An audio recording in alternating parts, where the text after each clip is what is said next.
subscribe to my channel, and you are encouraging me to do more, so thank you. Today I want to talk about how to mold the base of a fascinator. As we know, the base of fascinators have different shapes. So the shape I'm just using today is this very simple one that you see. And before we start molding, the first thing we do is to really put something that will not allow the stiffener to stick this enamel to the mold. So to do that, I just have to use a cellophane, or popularly called a paper bag. We call it cellophane or paper bag. Just something that can prevent it from sticking the enamel to the mold. So to go further to avoid it sticking, because if it sticks, it might destroy your shape when you are trying to remove it. So you apply anything oily. So you can use Vaseline, you can use any oily thing, but I use machine oil. Right now. So after that, I'm going to determine the layer of enamel that I want to use. For this particular tutorial, I'll be using about 3 layers of enamel. You can work with 3, you can work with 4, you can work with 2 layers, but I will have a special tutorials on how we work with 2 layers, because if you are working with 2 layers, you are not going to work with only the enamel. You might need to add something else to it, you understand? So when I'm doing tutorials on that, I'm going to explain further why we are adding that to it. So for today's tutorial, I'm not going to add anything to the enamel. So I'm just going to be working with the enamel, and I'll be working with 3 layers of enamel. So you can, if you look at this video clearly, you will see that the enamel is wet. So in order for me to mold properly and for the enamel to really relax on the mold, I advise that you soak the enamel in water. You understand? Just put it in water. Soak it.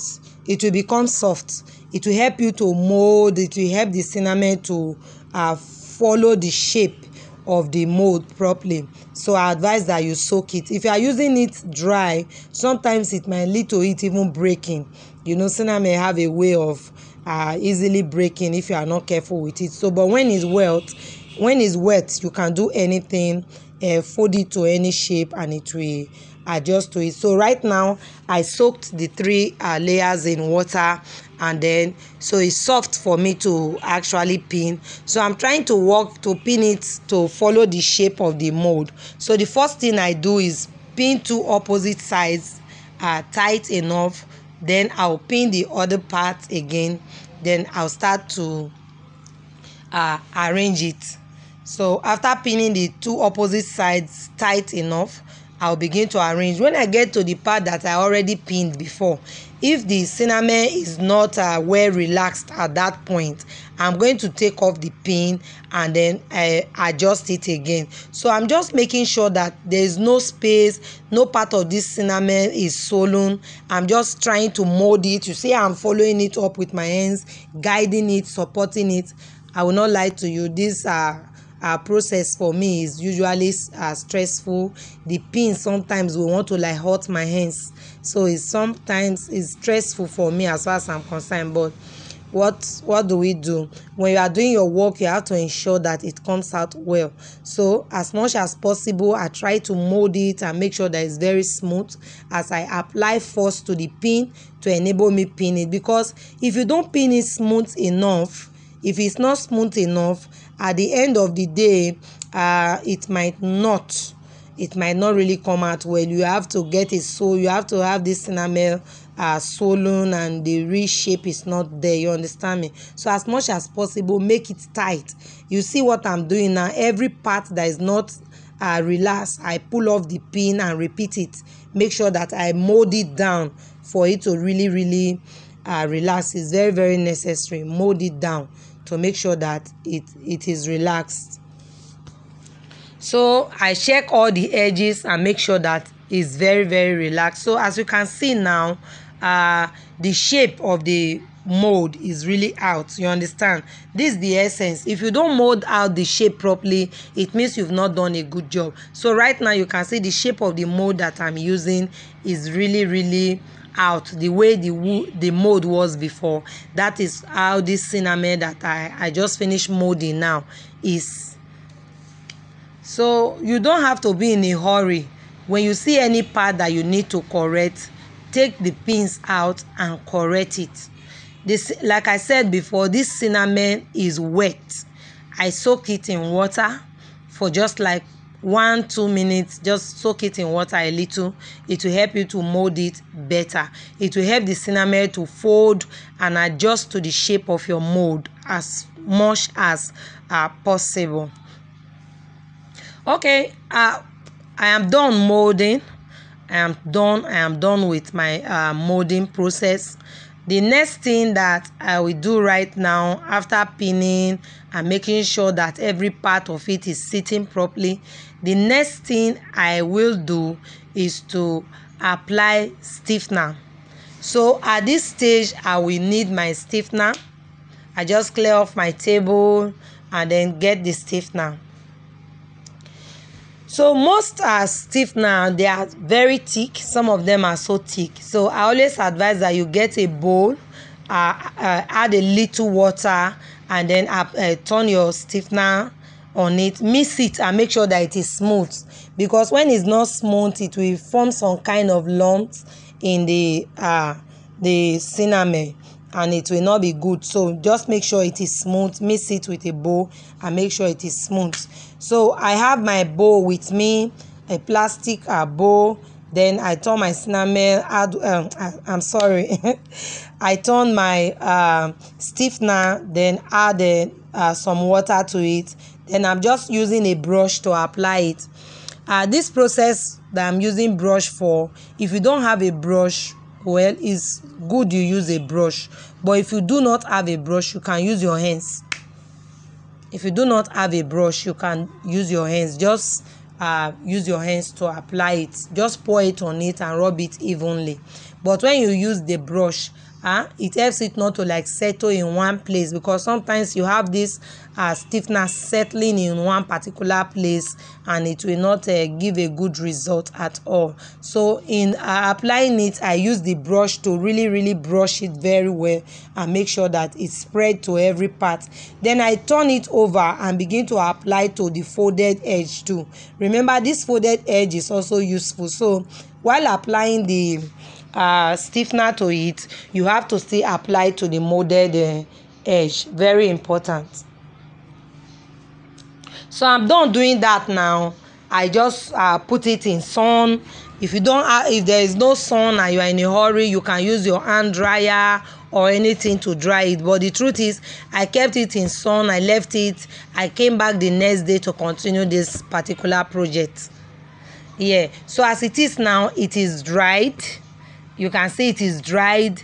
It is shining because of the oil that was applied to it, and it is very dry. So the next thing I'll do is take off my pin at this point. So in taking off the pin, you can use a plier if you know that it's going to stretch your ends. If you can use your ends. Any which way is very okay. For my work to be fast, I work with my hands. So after taking off the pins, I'm just going to use my scissors and trim some part of it. This trimming will help me to be able to pull the mold from the shape. It will help me to separate the mold from the shape. So right now I'm separating it. You can see the shape of the mold and you can see the shape of the cinnamon, the same as that of the mold. You understand? And with the help of the cellophane I have inside, it came out very well. So what I'm trying to do is to press the edges. Just apply pressure to the edges. It will make it flat. As it is now, I've not done anything, but you can see that it is very flat already because I have to press it. Sometimes pressing with your hands might not be good enough. You can use iron. You can use iron. Just let it be hot a little and just use it to apply. Just press it. It will be completely flat, to be completely flat. So the next thing I'll do is that I'm going to be using the earth wire. This earth wire is what will keep it in place. You get me? The earth wire is what will keep it in place. It will help that edge to be firm. It will help the edge to be firm at any time. You understand? So I always advise that you get a very good earth wire. The earth wire have different qualities in the market. Maybe when I'm making any other video concerning mold, because we'll be having several of them, I will be bringing the different types of earth wires so that you see it and know the best to go for. Now, this is the method I use to measure the wire I will need for my earth. When I use this method, it helps me to really get the accurate size, and secondly, the exact point that I need to cut off. You understand? Because once this wire is too big, it has a way of not entering the cinnamon. So it's good that you measure it, just hold it tight as you bring it out, and then cut it. After that, you can use a thread to secure the edges together.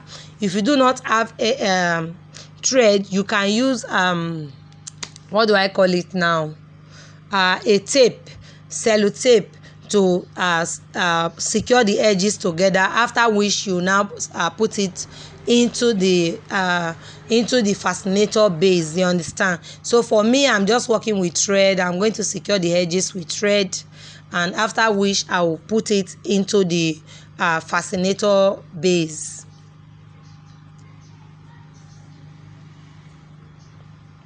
So I'm done securing the edges, and then I'm just putting it in. You see that while I'm putting it in, it has no stress, no part of it is excess, and it fits in perfectly. You can see it's sitting perfectly at that angle where it needs to sit, and it's very okay by me. So the next step that I will be doing now is how to secure this the earth wire in the fascinator. That's the next step, how to secure the earth wire in the fascinator. To do this, I'll be needing my thread and needle. If I'm not working with thread and needle, then I'll be working with my sewing machine. So for me, I prefer working with sewing machine, but I'm just going to do thread and needle for you to see how you go about it. You just do it backward and inward while you are doing it, and you do it close to each other. In case you don't have a sewing machine and you are using your hands, so you do it close to each other. You do it inward, outward sewing, but on a straight line too. So you just have to ensure that it is on a straight line. You don't just sew anywhere you see, and make sure it is close enough to the iron. So that is how I use my thread and needle if I must do that. If I'm not doing the thread and needle method, I will just be using my sewing machine. I'll make sure that the needle of my machine is far from the iron, is not going to land on the earth wire. Then I'll just guide it carefully and use the machine to sew it round. This method is very neat. It's better. I prefer that you use your sewing machine if you have it, rather than using your hand, because the outcome is wonderful. It's incomparable. You cannot compare it with thread sewing. So that's just it. So for me, this is how you make your fascinator base. My tutorial today is not really focused on the design, but though I have a very light design for this fascinator, I'm just going to use the fan feather, and then I'll just use a black patches to join to it. So I'm not really focusing today on how to decorate the fascinator, but I'm focused on the base. I do hope that you enjoy my tutorial today on how to prepare the base of fascinator, and I do hope you understand it. If there's any question, if there's any area that you are not clear enough, just drop your comment. I'll come back to respond to them. Thank you for watching my channel. If you are yet to subscribe to my channel and you are here, I'm begging you to do so. It's just a way of telling YouTube that you love what I'm doing. You are not paying anything extra for it. So please, if you are here, just give me a thumbs up, and please hit the subscribe button, and I'll be grateful you do so. Thank you very much. I'll see you in my next video. Remember that Fascinator Base have different shapes. There are some shapes that are difficult to mold. There are some shapes that require extra skills while you are molding them. As time goes on, I'll be coming up with those shapes, and I'll be showing you the things that you need to do in order to get the complete shape out of it. So like I said before, it's just a very little design I did, and this is it. This is just it. I just used the feather fan, and this is it. Thank you. Bye.